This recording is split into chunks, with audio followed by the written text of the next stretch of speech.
Engineering graphics में सबसे ज्यादा बैक्स लगती हैं। बहुत से स्टूडेंट को प्रॉब्लम आ रही होगी कि आरजीपीवी एग्जाम में क्या पढ़ें, इसको कैसे प्रिपेयर करें, ब्ला ब्ला ब्ला। तो जिस फेज में आप अभी हैं उस फेज में मैं एक साल पहले थी, तो आज हम इसी टॉपिक पे डिस्कस करने वाले हैं। Hello everyone, welcome to our YouTube channel. My name is Aakriti and मैं भी आपकी तरह के स्टूडेंट ही हूँ। मैं भी सेकंड ईयर पे हूँ, बट जिस जगह पे आप है उस जगह पे मैं एक साल पहले थी एंड उस टाइम पे मैंने क्या क्या गलतियां की थी वो मैं आपसे शेयर करूंगी ताकि वो गलतियां आपसे ना हो सके। तो चलो स्टार्ट करते हैं। तो मैंने यहाँ पे कुछ पॉइंट्स कवर किए हैं, जिसमें से सबसे पहला पॉइंट है हमारा सिलेबस। काफी इजी पॉइंट है। आप सोच रहे होंगे कि सिलेबस मैं क्यों ले रही हूँ, तो मैंने अपने टाइम पे क्या गलती की थी तो वो मैं आपको बताती हूँ। सबसे पहले तो मैंने क्या किया था ना कि जो सिलेबस होता है तो उसके ऊपर ऊपर का मैंने पढ़ लिया था और ऊपर ऊपर पढ़ के मैं चली गई थी। बट ऐसा नहीं करना है। सिलेबस को ना हमको अच्छे से एनालाइज करना है, हमको उसको अच्छे से समझना है, क्योंकि कभी कभी ऐसा होता है ना कि जो सिलेबस पे दिया हुआ होता है लेकिन उसके अंदर भी कुछ टॉपिक्स, कुछ पॉइंट्स रहते हैं जो हम एनालाइज ही नहीं करते, हम समझते ही नहीं, हम सिर्फ ऊपर ऊपर का पढ़ के चले जाते हैं। तो आरजीपीवी की वेबसाइट पे भी सिलेबस होंगे और आपको जो कॉलेज वाले प्रोवाइड करते हैं मैनुअल, उसमें तो सिलेबस होते ही हैं। तो आप सिलेबस को अच्छे से समझो, अच्छे से एनालाइज करो, देन उसके बाद आप किसी यूनिट पे जाओ। हमारा सेकंड पॉइंट है कि एग्जाम के 2 दिन पहले नहीं पढ़ना है। तो जी हाँ, हमें एग्जाम के 2 दिन पहले नहीं पढ़ना है। अब यहाँ पे कुछ लोग होंगे जो एग्जाम के एक रात पहले भी पढ़ के पास हो जाते होंगे। तो आरजीपीवी में सबसे ज्यादा काम आने वाली चीज है वो है किस्मत हमारी। तो किस्मत हर टाइम हर जगह पे काम नहीं आती, ये भी याद रखना। तो कभी कभी ऐसा होता है ना कि हमारी किस्मत काम आ जाती है, कभी कभी ऐसा होता है कि हमारी किस्मत बिल्कुल भी काम नहीं आती है। तो मेरे टाइम पे हुआ था कुछ ऐसा कि मैं कंप्यूटर के एग्जाम में एक रात पहले पढ़ के गई थी, लेकिन मेरी किस्मत तो काम आ गई थी और मैं वहां पे पास हो गई थी। बट मेरे फ्रेंड्स वहां पे फंस गए थे, उनकी वहां पे बैक लग गई थी। तो एग्जाम के एक रात या फिर 2 दिन पहले बिल्कुल भी हमें नहीं पढ़ना है, या तो आप एटलीस्ट 15 दिन पहले ट्राई करो पढ़ने का।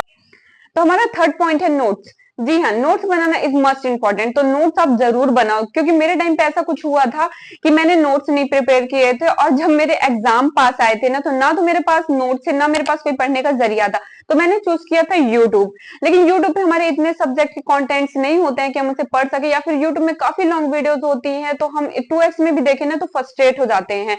तो मैंने उस टाइम पे ना अपने फ्रेंड्स के नोट्स लिए थे, लेकिन जितने खुद के नोट से समझ आता है उतने दूसरे के नोट से बिल्कुल भी समझ नहीं आते। तो आप खुद के नोट्स खुद से बनाओ, जो काफी ज्यादा आपको हेल्पफुल होते हैं आपके एग्जाम वगैरह पे। आप शॉर्ट नोट्स बनाओगे ना तो आपके लिए वो इनफ है। अब हम डिस्कस करेंगे हमारा सबसे इंपॉर्टेंट टॉपिक जो है PYQ, previous year question paper. तो जी हाँ, आरजीपीवी में सबसे ज्यादा क्वेश्चन पूछे जाते हैं पीवाईक्यू से। तो 40 से 50% हमारे क्वेश्चन पेपर में क्वेश्चन आते हैं पीवाईक्यू से। अगर आप क्वेश्चन देखोगे पीवाईक्यू में तो काफी ज्यादा आपको मिलेंगे कि रिपीटेड क्वेश्चन है। न्यूमेरिकल बेस्ड जो हमारे सब्जेक्ट होते हैं उसमें थोड़े सिमिलर आ ही जाते हैं क्वेश्चन, लेकिन वैसे पूरे पूरे क्वेश्चन नहीं आते हैं। लेकिन आप थ्योरी सब्जेक्ट के जो क्वेश्चन देखोगे तो आपको रिपीटेड मिलेंगे ही, आपको 1-2 क्वेश्चन तो जरूर रिपीटेड मिलेगा। तो पीवाईक्यू लगाना पड़ेगा आपको, और आप पीवाईक्यू लगा के जाओगे तो वो आपके लिए इनफ है। पास तो आपको वो करा ही देगा, लेकिन अच्छे स्कोर करने में आपकी काफी हेल्प करेगा।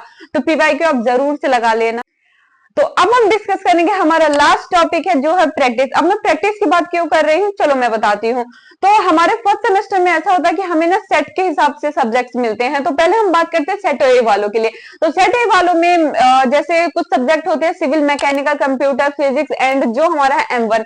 तो उसमें इतना इजी तो नहीं बोल सकते, लेकिन इतने हार्ड सब्जेक्ट भी नहीं होते हैं कि बच्चे पढ़ ना सके। तो इनको प्रैक्टिस के लिए ना M1 की बस जरूरत होती है। तो M1 में आप काफी अच्छे से प्रैक्टिस रखो, क्योंकि यहाँ पे तो आप पढ़ लेते हो लेकिन वहां पे जब सॉल्व करते हैं ना हम क्वेश्चन तो हमारा माइंड ब्लैंक हो जाता है। तो प्रैक्टिस हमारे लिए बहुत जरूरी है। तो अगर आप 15 से 20 दिन की भी प्रैक्टिस रख रहे हो ना तो वो आपके लिए इनफ है। तो प्रैक्टिस जरूर करें। हम बात करते हैं सेट बी वालों के लिए। तो इनके लिए ये सेमेस्टर काफी ज्यादा टफ जाता है, क्योंकि इनके पास 2 हार्ड सब्जेक्ट होते हैं। पहला तो हमारा M1 है, दूसरा इंजीनियरिंग ग्राफिक्स। तो सभी को पता है कि इंजीनियरिंग ग्राफिक्स में सबसे ज्यादा बैक्स लगती हैं। तो इस बैक से आप कैसे बच सकते हो, तो सबसे पहले मैं बात करूंगी कि आप पढ़ाई करो। दूसरी बात यह है कि प्रैक्टिस। इंजीनियरिंग ग्राफिक्स ना एक प्रैक्टिस मांगता है, या तो अगर आप 2 महीने 3 महीने की प्रैक्टिस या फिर स्टार्टिंग से आप पढ़ रहे हो तो वो तो आपके लिए बेस्ट है। बट अगर आप उस टाइम नहीं पढ़ रहे हो, अभी आपके एग्जाम पास में है, तो अगर आप 15 दिन या फिर 20 दिन या फिर 1 महीने की प्रैक्टिस रख रहे हो उसमें अच्छे से ईमानदारी के साथ, तो आप उसमें काफी अच्छा स्कोर कर सकते हो। पास तो वो करा ही देगा, लेकिन आप अच्छा स्कोर भी कर सकते हो।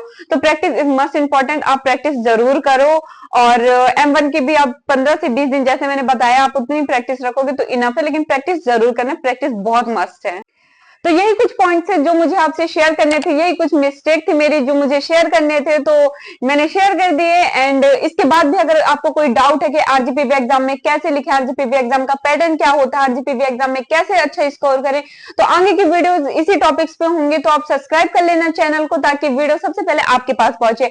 और अगर इसके बाद भी आपको कोई क्यूरी है, कोई डाउट्स है, मेरे बारे में जानना है आपको, या फिर आपके कुछ पर्सनल क्वेश्चन है, तो यहाँ नीचे पे मेरा इंस्टाग्राम शो हो रहा होगा या फिर मैं डिस्क्रिप्शन में लिंक दे दूंगी, तो आप मुझे वहां पे जाके डायरेक्ट डीएम कर सकते हो या फिर आप यहाँ से कमेंट्स कर देना, तो मैं जल्द से जल्द उसका रिप्लाई करूंगी। और अगर वीडियो अच्छी लगी हो तो लाइक, कमेंट, सब्सक्राइब, शेयर कर देना। मिलते हैं नेक्स्ट व्लॉग में, तब तक के लिए bye, thank you for watching.